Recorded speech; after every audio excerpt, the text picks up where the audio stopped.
And now in big screen news, Australian actor Hugh Jackman may be back in the Wolverine, but there's much more to him than that. In a recent interview, the actor talks about his versatility and family, as well as donning the lethal claws as Wolverine. Let's hear what he has to say.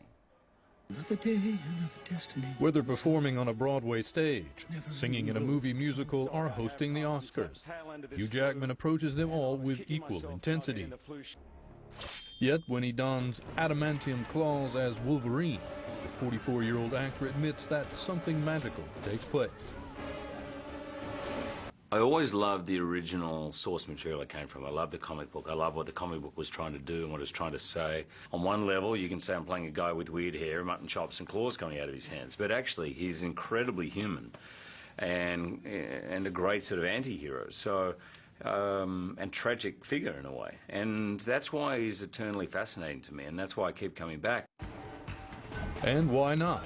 It's the role that launched his career in the first X-Men film. He's already played the character 6 times and is currently shooting a 7th installment due out in 2014.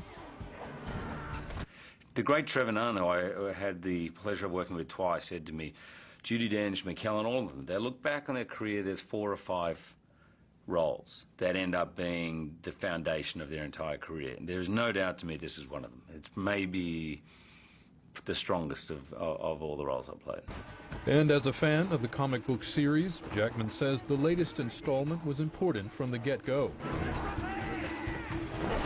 This movie is one that I'd wanted to make for 13 years when I first read that samurai story, you know, in the comic book series. I just think seeing this character in that world juxtaposed with Japan, in every way, I thought it was perfect, and to see him battle with his powers, which really gives him an almost immortality. But if there's immortality to Logan, the operative word for the man who plays him is versatility. Jackman seems every bit as comfortable in an action film as he does in a Broadway musical. And it's that adaptability that he attributes to a bygone era. Well, it's sort of how I learned acting. If you think about it, I'm probably more of a throwback kind of actor. This is how all actors had to make a living 40, 50 years ago. I mean, when Clint Eastwood was under contract at whatever that studio was, he was doing Paint Your Wagon, he was doing musicals, he would do costume drama, they would all do everything.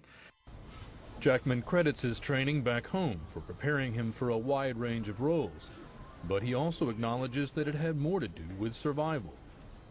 That was the nature of acting in Australia, is you need to be up for everything. If you want to make a living, if you actually want to pay the rent, you've got to be able to do everything. There's only 10 movies made a year, so that's natural to me.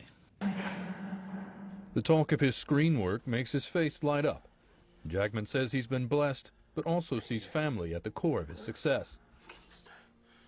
Of course, you know, I didn't grow up with a particularly stable family life, and trying to create that, I know everyone tries to create that, but trying to create that for me is a priority, and for my wife, and all that comes and goes at some point. But your family's there forever, and that's, you know, at the end of the day, when you're on your deathbed, it's the family that are sticking by you. You're not going to be filled with DVDs of movies you've done, you know what I mean? So that's the most important thing to nurture.